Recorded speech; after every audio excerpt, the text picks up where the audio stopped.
What's going on, everybody? Today I'm going to show you how to replace the burner tubes on a Weber Q grill.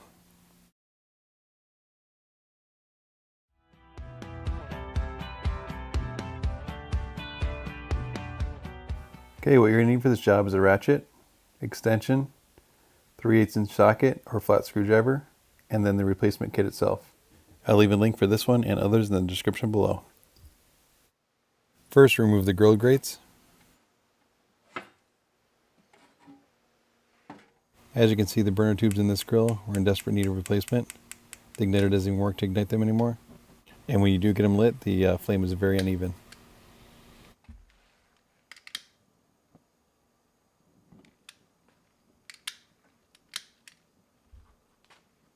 To remove the burners, you're going to remove this bolt and also this one using the socket and extension.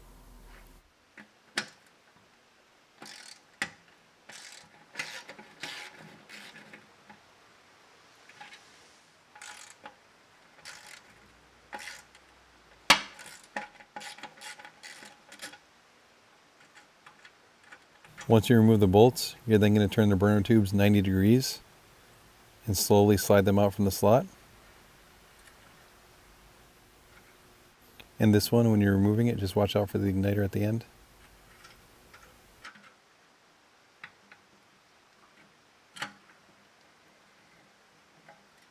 And now, because you have easy access, it's a good time to scrape out all the excess grease and debris.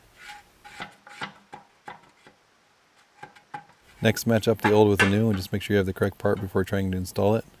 Also check out the part numbers and make sure they match up. To install the straight tube, you're going to turn the burner holes 90 degrees or horizontal. Then insert it into the hole. And make sure that the back end butts up against the regulator tube right here. Make sure that's butted up against there. Once you double check that it's butted up against the regulator, rotate the whole tube 90 degrees and install the included bolt and tighten it down.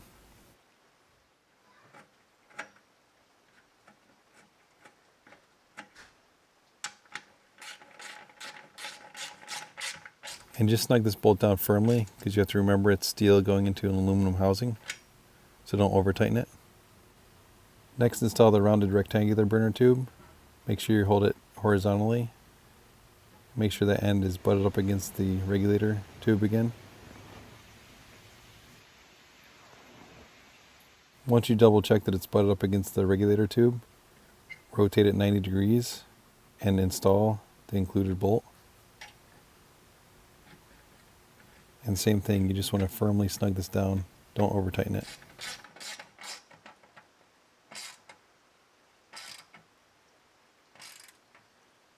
Next, turn on the gas and give it a test fire and make sure it works properly. And if it was installed correctly, the flame should look something like this.